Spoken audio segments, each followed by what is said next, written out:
Good afternoon. I'm Crystal Moore, VP of Professional Development here at ACCE, and I'm happy to welcome you to this webinar on the Certified Chamber Executive Program, also known as CCE.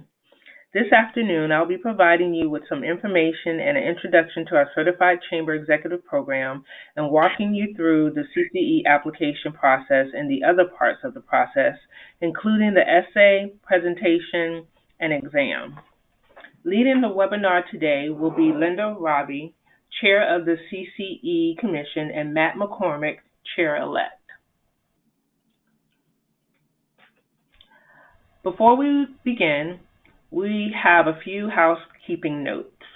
First, attendees in listen-only mode during the webinar to avoid background noise. Second, we will have a few minutes for questions at the end of the webinar. If you have questions, you can ask them by using the question function of the webinar. The question box is on the lower right-hand corner of your screen. Just type in your question and I'll read the question to our panelists. If we run out of time and don't get to your question, or if you have a question that you would prefer to discuss with us individually offline, please feel free to contact one of us directly.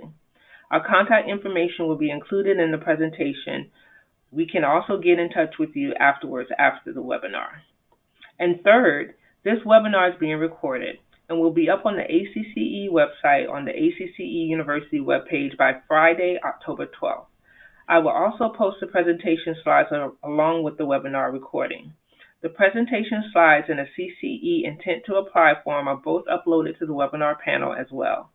And I will be emailing each of you the presentation slides and a link to a recording of the webinar, so you'll get all the details in our webinar today. A little bit about Linda. Linda is President and CEO of the Rapid City Chamber of Commerce.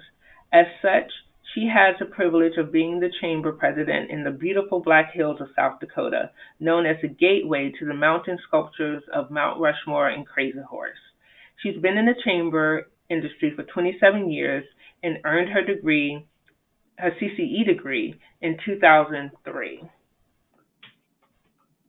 And Linda, you ready to take it away? I am. Welcome, everyone. Some of you already know if you're going to pursue your CCE, and others are still trying to decide if this is the right time or not. But regardless, whether you're ready to jump or not, you'll get a great overview of the program and what the expectations are and everything you'll need to know to proceed forward. So we're just glad that you're here, and you'll see from the slide what we're going to go over, the who, what, when, how, and all of that. So next slide, please, Crystal. Okay, Crystal, next slide. We have a little lag time. Sorry about that. Go ahead. Okay, here we go. Sorry about that. Okay, so you'll see here that this just talks a little bit about the CCE certification process and what you need to do. So I hate to read slides to people. You guys can read it faster and I can say it anyway. But I can assure you that by going through this process, you will grow and become a better chamber director just by going through this process. Next slide. Okay, this is just a why get your CCE. You know, this is a really good test of your knowledge and skills, and it's kind of like that good housekeeping seal of approval. So it's a great thing to get, and it'll be great things for your professional. And the one thing that you'll have done when you get done, you'll have a really good idea of where you are in your career. You'll see by just going through the process, you'll see what you need to really study and some of the things that maybe you've got down pat. So it's just a great process to go through. Next slide.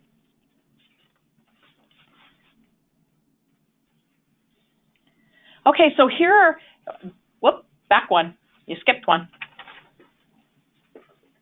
We'll talk about, there you go. When you get your CCE, I know many of you have been at the annual meeting convention, and it is so much fun when they announce you and you have CCC after your name. And so it's just a visible mark of the excellence in chamber profession. And I can tell you, I have continued to learn from the other CCEs. Once you're a CCE, you kind of put you in this special little group, and you'll be able to go to the CCE breakfast, and it's a whole group of people that you can pick up the phone and give a call anytime. And it's just made everybody better chamber directors by going through this and getting your CCE. The other thing that's really nice is by going through this and having your CCE, it gives you some great ideas that are shared by other directors. I know when we go through people that are applying and see all the wonderful work that you're doing around the world, or around the country, world too, I guess we have some that were international, we get great ideas from you as well. Okay, next slide. Okay, this one's a little bit, there's a lot on here. And so I'm glad she's sending you the slides, because you'll want to read through this a little bit, because there are some very specific qualifications. You need to have 6 years of senior level management. That's one of them. You need to have the minimum amount of points, 175. I can tell you that Susan McGuire is the one that runs this program for us for ACCE, and she is able to tell you all the ins and outs. If you have any questions whatsoever about the amount of points you have and how you could maybe get enough points, you can give Susan a call, and she can go through the points with you and help you find some of those points if you don't have quite 175. A lot of stumbling blocks seems to be on the audits, and so we really tried to specify that out. So take a good look at what it is as far as your audits and your reviews. And I just like to reiterate that we're very firm on this. It has proven to be a challenge for some of the smaller chambers, and they've had to really work with their boards to get their boards convinced that they need to do an audit. And an audit is like a safety net for you. So it's if you haven't done an audit, you really need to do an audit. And it's one of those things that I just highly encourage you to work with your boards and convince them that you need an audit. It just keeps you from being blamed for some things that might go wrong. Okay, next slide. Hold on, Linda. It's still lagging a little bit. Hold on. There we go. There it comes. There it comes. So this gives you an idea when you should apply. Of course, you have to meet the requirements for the 175 points. That's the first thing that you need to do. But then there's some other things. And one of the things that I encourage everybody is, if you're thinking about getting your CCE, think about what a chamber project or initiative that you have done or are just getting ready to do that you've played a major role. Because this has to be something that you have had intimate knowledge with, because it's also something that we do a lot of questioning about. We ask you about how you've been involved and what's happened in the initiative and why you feel like this is a project to really highlight. I just like to really encourage you that when you feel like you want to do it, just jump. I know when I first started thinking about getting my CCE, I was the worst one. I would talk myself out of it. But I'm just encouraging you to just go for it. You just need to just do it. It's a great step, and it's one that I can tell you that you will never regret doing. Susan has got the deadline on the bottom here, January 7th. That's to get the application in, and that's the first process. Okay, next slide, please. Okay, so the application is the first step, and then you go to the essays. But you can see that's how the roll goes. And so what I'm going to do is I'm going to turn this back over to Crystal, and she's going to tell you a little bit of the specifics on doing the application and the 5 steps. So back to you, Crystal. Okay, so you see here we have the application, essays, the oral presentation, exam, and maintenance. Step 1 is the application. The application is worth 175 points, and you do have to supply supporting documentation. You can take a look at acce.org/CCE for more information on the application.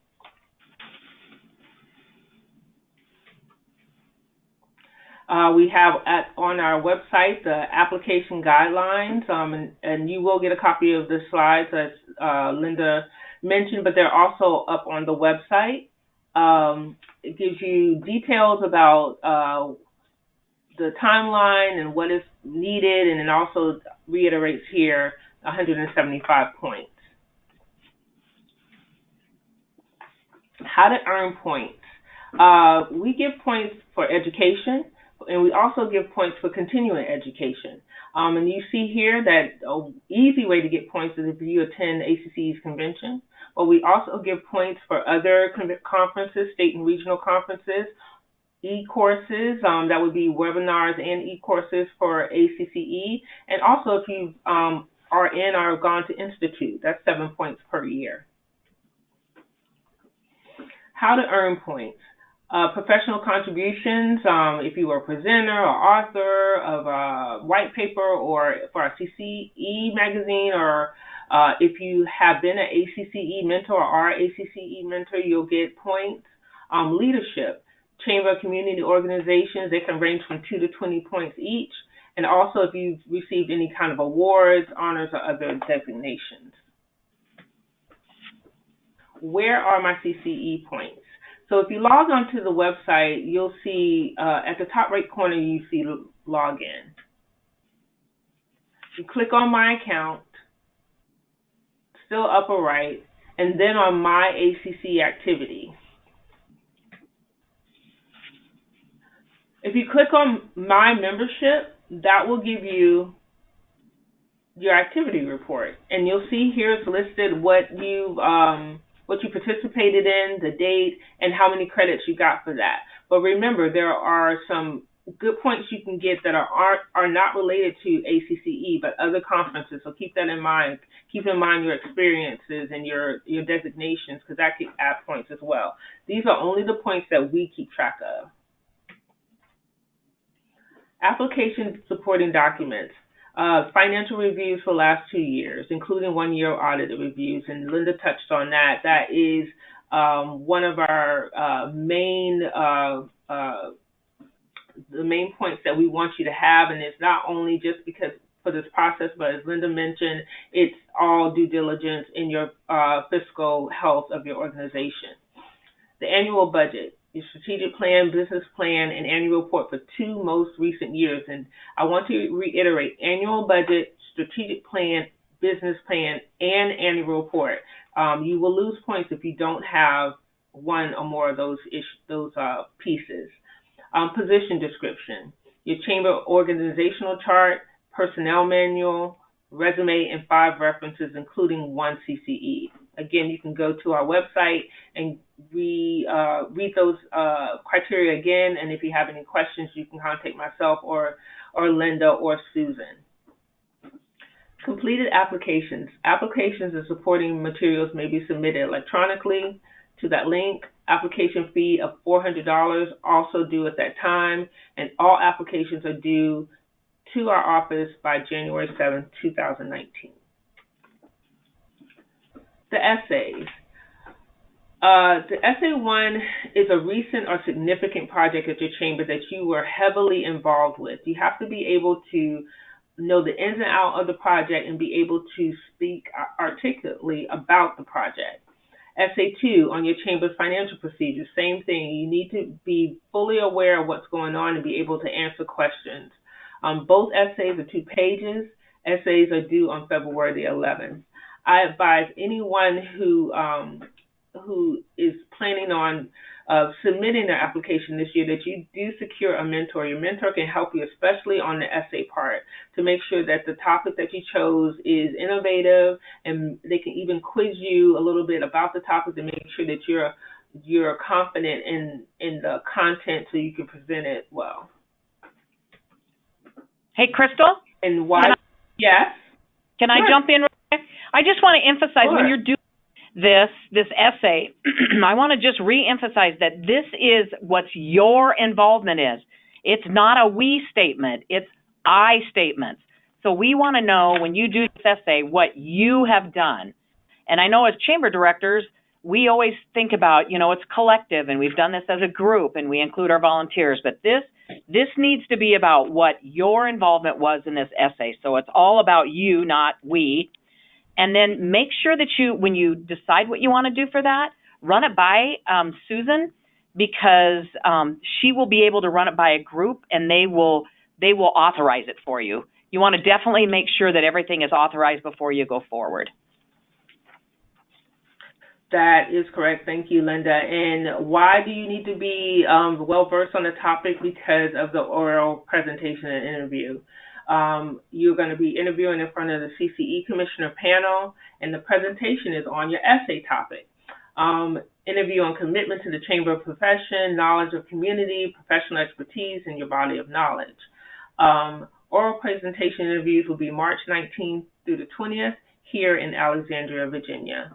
So I cannot stress enough that you be well-versed in the topic that you choose. Not only will you have to present on it, but you may be asked questions by the panel of judges. Step 4, the exam. There's a written exam to evaluate candidates' in-depth knowledge of chamber operations. On the chamber profession, we have reading lists, which are very helpful, and I advise you to read as much as you can. Multiple choice and short answers is on the test, taken at a local CCE chamber. So we do have remote testing where we have the CCE as the host and the proctor of the exam. You're given a total of 4 hours to complete, and you must pass to receive the designation.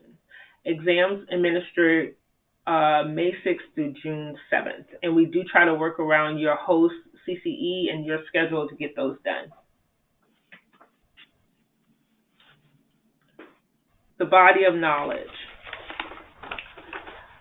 The body of knowledge is really the backbone of all of ACCE's professional development. We use the body of knowledge when we create our e-courses, our webinars, and even the convention sessions.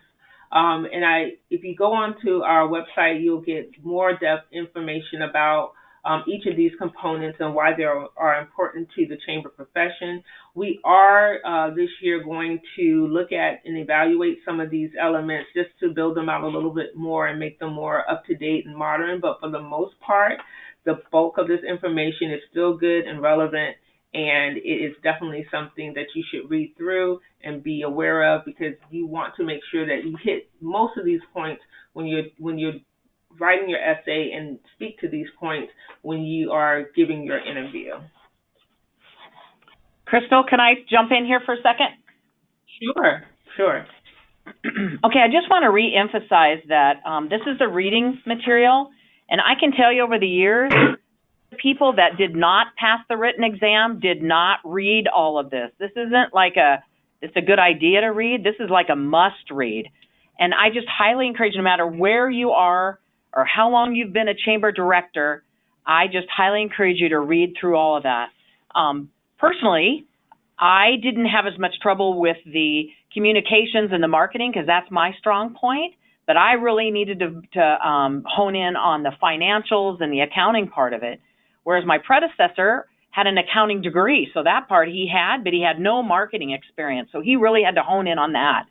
So you guys know where you're strong and when you're not, where you're not, and so you really need to focus on those areas, but it's important you read all of it.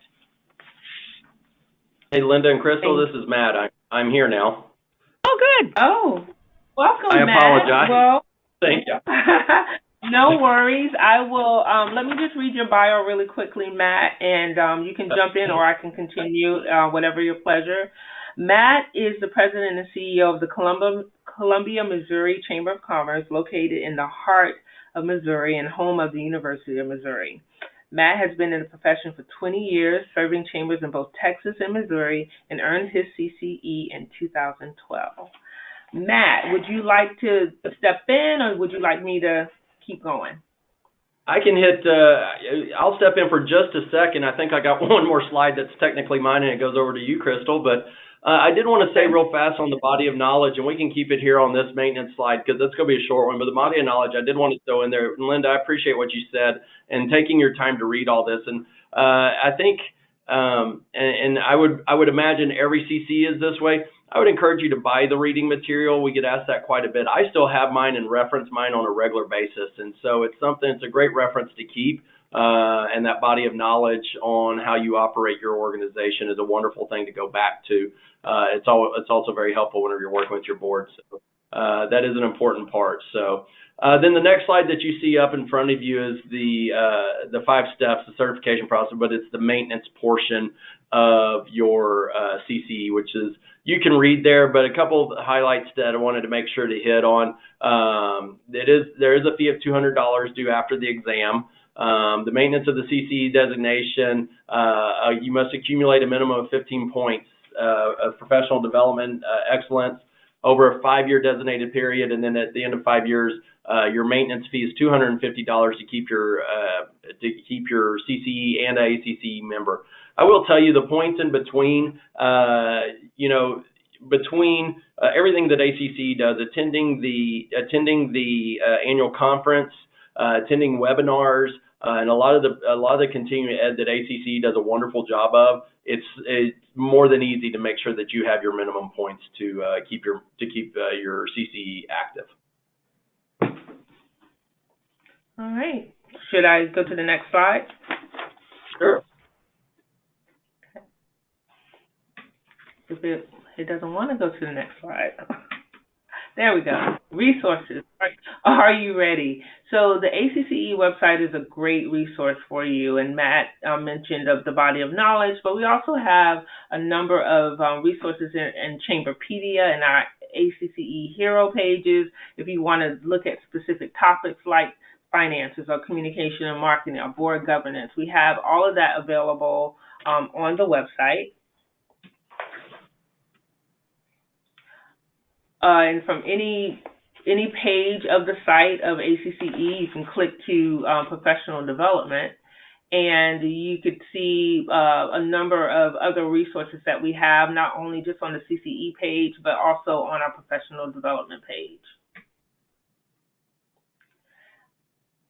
And then we have resources that are primarily specified for the CCE exam, and you can find that on our website as well. The timeline. So the first thing would be your intent to apply. We have received many intent to applies already, but if you are thinking about applying, please fill that out and send it to us.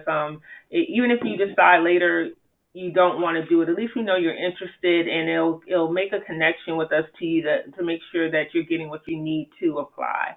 So I really advise you, if you feel like you're going to do it this year, even if you're kind of on the bubble, please fill that out so we can keep tabs on you. So here's the CCE timeline for 2019. You can read through it. It basically kicks off January 7th when the application is due, and then you have your series of portions that you go through in terms of your application pass or fail, your essay, and then the interviews, and then on-site in Long Beach this year will be the award show where you will actually receive your CCE designation. The CCE Commissioners. Here is a list of the 2018-19 CCE Commission. Linda is our chair, and Matt is our chair-elect, and you can see the other members of this prestigious commission, all who have, of course, gotten their CCEs, and all who are very dedicated to our certification program. The class of 2018. These are the people that received their CCEs in our last class. The CCE mentors, do you have one? I cannot stress enough how important a mentor is, just for questions, to run things by, even questions about the test in terms of preparation for the test. If you do not have a mentor, or you don't think that you could find an exam proctor, let us know. We'll help you find one. And Linda, was there something you wanted to mention on mentors, or the slide before? Both of them. The one where you a CCE class of 2018, on that one, I just wanted to say that all of these, the 2018 class, they are more than willing to visit with you. And you know what? It is fresh in their mind. They just got it. They are still really excited about it, and they remember every part of it. So I just highly recommend you to maybe pick one of these people, and you can tell they're It's very diverse, and it's from around the country. So maybe pick one that is close to you that you could give them a call, and I'm sure they'd be more than happy to just talk a little bit about it.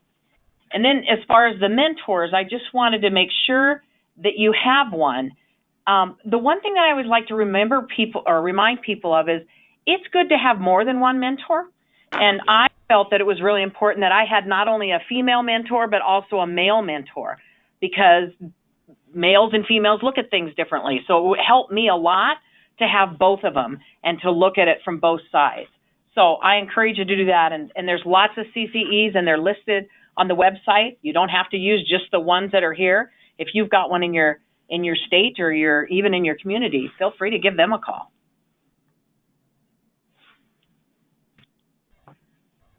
Great. Okay, am I supposed to do this next one?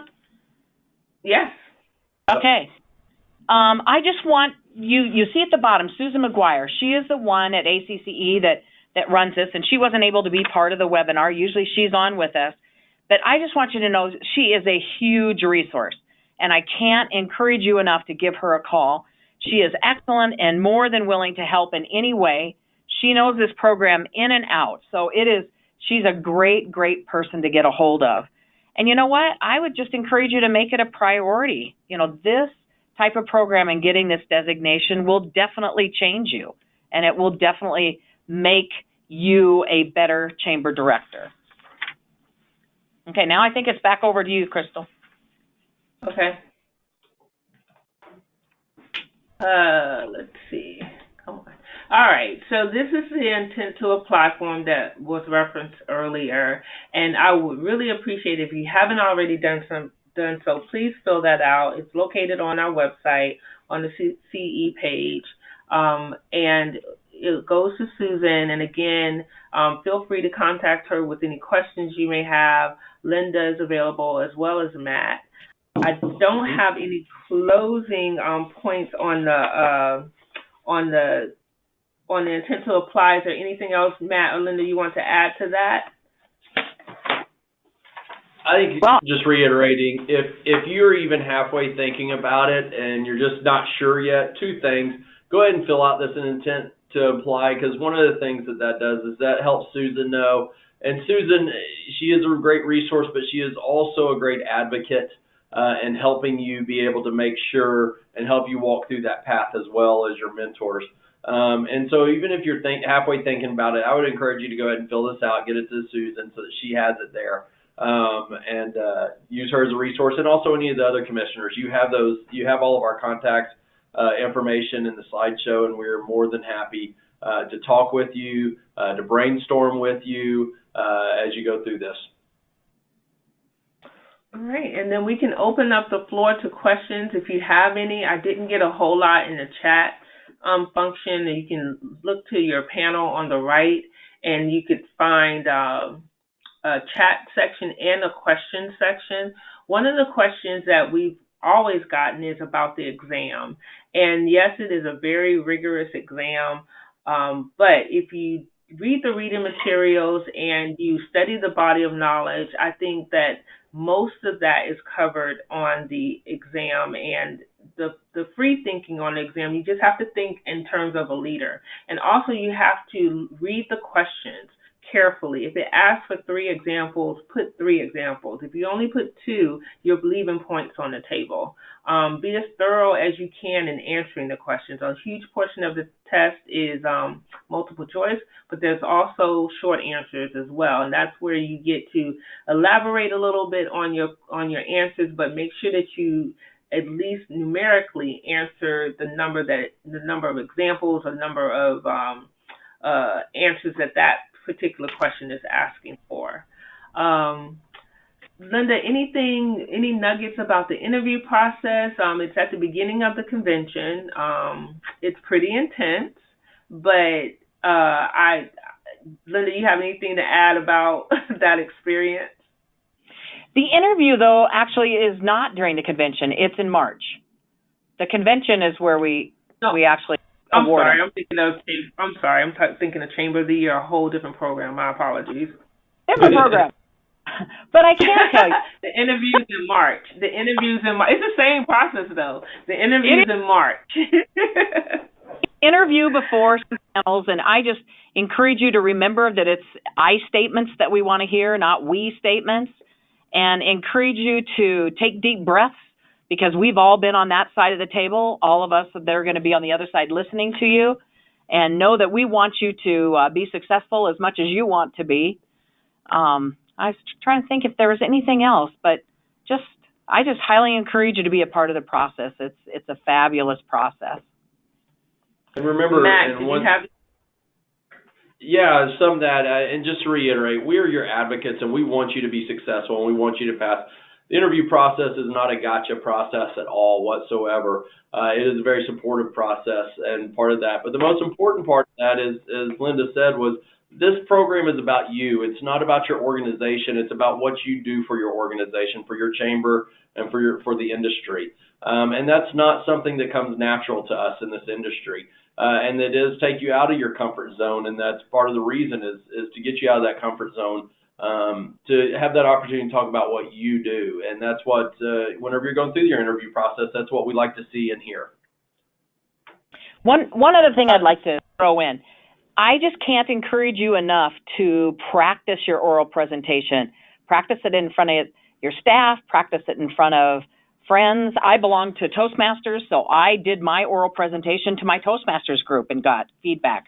But the more you give it, the more comfortable you will be giving it. And so practice it and be ready to roll. Linda, we do have a question. Can I read it now? Sure. Okay, it says, I've been a chamber president for 4 years and 4 months. However, I've been an executive director in another nonprofit field for more than 8 years. Do I qualify to begin the process? So this is where some of that outside experience could get you points, right? Right. To qualify. Right. You would just have to fill out the information and let us evaluate it. And Susan can let you know how many, if any, of those points can be assessed for your application. Absolutely. But by all means, let us know about those things because you never know what qualifies and what doesn't qualify. So the best thing would be to just ask Susan, and she could tell you pretty quickly how many points, if any, that can be applied to the process. I don't think I have anything else. I actually think that is it. Anything in closing, Linda or Matt, that you want to add? No, but just thank you for joining us, and we hope to hear from you. And if you have any questions, feel free to give us a call. Yeah, ditto. Thanks, everyone. This will be recorded. This will be recorded, and we will send it out along with the slideshow. Thank you again for joining us. Bye-bye. Bye-bye. Bye.